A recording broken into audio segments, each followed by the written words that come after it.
forget to leave your name in the comment section so we know you were here. We are at the Fiesty Festival 2023 in the port city of Wilmington, North Carolina. And we are interviewing independent artists here tonight. And we have one here to talk to you now. Please tell us what your name is and where you're from. Hey, what's up, y'all? I go by the name of Octobor, and I'm from Wilmington, and we're doing a big event today. I appreciate y'all having me out here. No problem, October. You know, I noticed that you spell your name O-R instead of E-R. Can you tell us why? Was there anything special about why you decided to change to spell it in that manner? It's crazy you asked me that because when I was making my artist name, I made it because, you know, I started making music in October. Okay. And I was born in October, so it's like my origin, you know? Okay. So I was like, that fit me as a good name. And then when I went to make the name, somebody had October copyright. Oh, wow. And I still wanted the name, though, Yeah. so I just switched the letter around. You know, like The Weeknd, I think he had the same reason for changing his name around, so. Okay. This sounds good. Appreciate it. Born in October and started music in October. How long have you been doing music? I've been actually recording music since I was 14. 14. Wow. We don't know how old you are now. I'm 27. Okay. Okay. You're the same age as my nephew. Really? Hello, 27-year-old. Y'all a lot of fun. Okay. Yeah, I feel like it, you know, the prime of my life, I'll just say that. So what project are you focusing on right now? What you got going on? I actually just finished a project called Savage Utopia. Oh yeah, Savage Utopia. Yeah. Oh man, I think I'm trying 27 tracks. Yes. Why so many? Because the album was actually supposed to drop a year ago. Okay. So I kind of went 2 years without making music. So I ended up having like a separate album, right? But the songs in that album just weren't good enough by the time I finished the new songs. And I just felt like I might as well put them out together. Okay. It's a good listen. I've been listening. It's a good listen. I appreciate it. Let's see. What are your creative flow? What is your creative flow? How do you write? How do you get in the mood? So I usually listen to beats like when I'm in the process of making an album. I'll listen to beats all day. I'm very picky. I'll listen to like maybe 50 beats a day. Maybe not even find one, you know, that day. But when I find one, I can tell it's I'm gonna be into it because it's like I hear my music in the beat, if that makes any sense. Like I can already hear the melody. All I have to do is put lyrics to it. So that flow, it's alright. I'm already hearing it. And I'm like, okay, this is it. So, Savage Utopia. What do you have why did you call the album Savage Utopia? Well, my last album was called Colors, and it was telling a story of how I went through some changes, and it told why I went through those changes. Like, I had chemo, and I went through a breakup, and then the album pretty much tells a story that at the end of everything I went through, I kind of got closure with everything. So this new album, to answer your question, is me breaking away from a mold and just seeing what I'm capable of if I just get off all my restraints. So it's like Savage Utopia. Okay, all right. Well, we're not gonna skip over the fact that you had chemo. Tell me about that battle. Oh well, that was like, it had to be about 6 years ago now.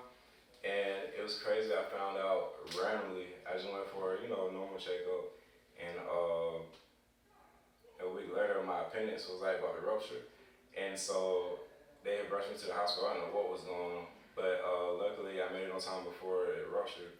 And to find out that it was rupturing, they had to do a PET scan, and in the PET scan they found a tumor.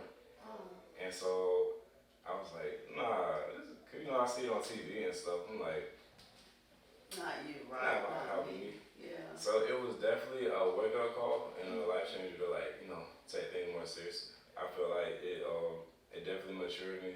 Okay. Yeah. 27 and going through something like that. That's got to be difficult. Yes, it was. But thankfully I'm cancer free now. Thank goodness. And that I never can complain about that. Yeah. All right. Well, you definitely been through a lot. A little something. Tell me,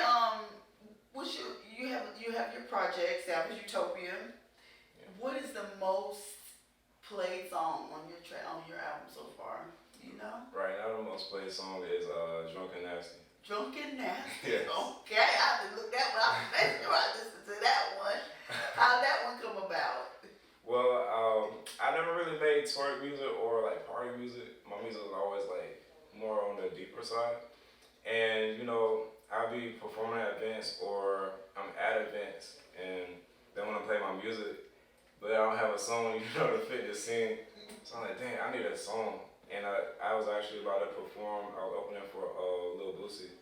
And so, you know, same type of vibe. I was like, I need a song that's like gonna be hype, get the crowd moving, you know.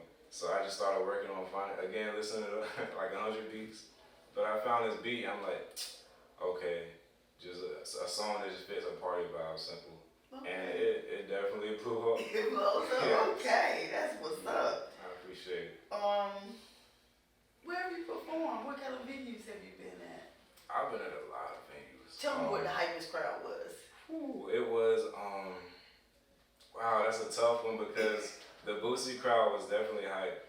But when I was probably like 23, I opened for Hakeem Yas from the show Empire. At the time, it was still, you know, kind of popular. Mm-hmm. And it was a huge audience. It was like about 600-700, you know, huge for me. Mm-hmm. And it was at a school, so. And that was actually my first performance. Wow, 600 people for the first time? Yes. Wow. Yeah. That really kicked you out off the court. Yes, they did. Okay. It wasn't too bad though, because I noticed y'all small crowd.